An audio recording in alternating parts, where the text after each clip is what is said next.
हिवाळी अधिवेशनामध्ये विरोधी पक्ष गारटलेला दिसला, कारण अंबादासजी जनतेच्या प्रेमाची ऊब आम्हाला मिळाली, महायुतीला मिळाली। वास्तविक पाहता एवढ्या दारुण पराभवानंतर विरोधी पक्षाच्या कार्यपद्धतीमध्ये बदल होईल, वागणुकीत बदल होईल असं वाटलं होतं, परंतु दुर्दैवाने तसं काय घडलं नाही, घडत नाही। पुन्हा तेच आरोप, तेच पायऱ्या, आणि त्यामुळे सभापती महोदय एक मी शेर आठवला म्हणून सांगतो, तूफानों में कश्तियां और घमंड में बड़ी बड़ी हस्तियां डूब जाती है। घमंड में बड़ी बड़ी हस्तियां डूब जाती है। अंबादास आपण व्यक्तिशः काय घेऊ नका, कारण मी और मस्तियां खत्म हो जाती है। हे या विधानसभेच्या निकालावरून स्पष्ट झालेलं आहे।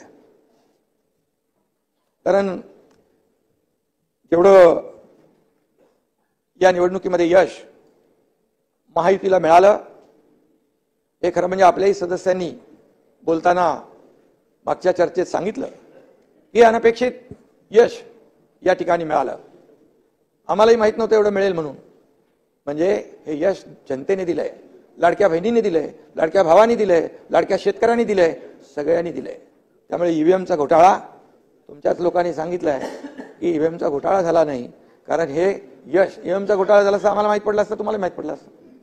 त्यामुळे म्हणाले सत्ताधाऱ्यांनाही माहित नव्हतं की एवढा विजय मिळेल, आणि म्हणून खोटे नाटे आरोप प्रत्यारोपामध्ये अडकण्याऐवजी जनतेचे प्रश्न या ठिकाणी आपण मांडाल अशी अपेक्षा होती। खालच्या सभागृहात देखील मी बसलो होतो, खालच्या सभागृहात देखील, सभागृहामध्ये कमी आणि बाहेर मीडियामध्ये जास्त, म्हणजे काय म्हणतो त्यांना, आपल्या सभागृहामध्ये आपल्या या अधिवेशनामध्ये आपल्या मतदारसंघाचे प्रश्न असतात, राज्यातले प्रश्न असतात, ते सोडवण्याची संधी असते, त्याला वाचा फोडण्याची संधी असते, परंतु पायऱ्यांवर आणि फक्त मीडियाच्या माईकवर त्यांनी बोलण्यामध्ये धन्यता मांडली।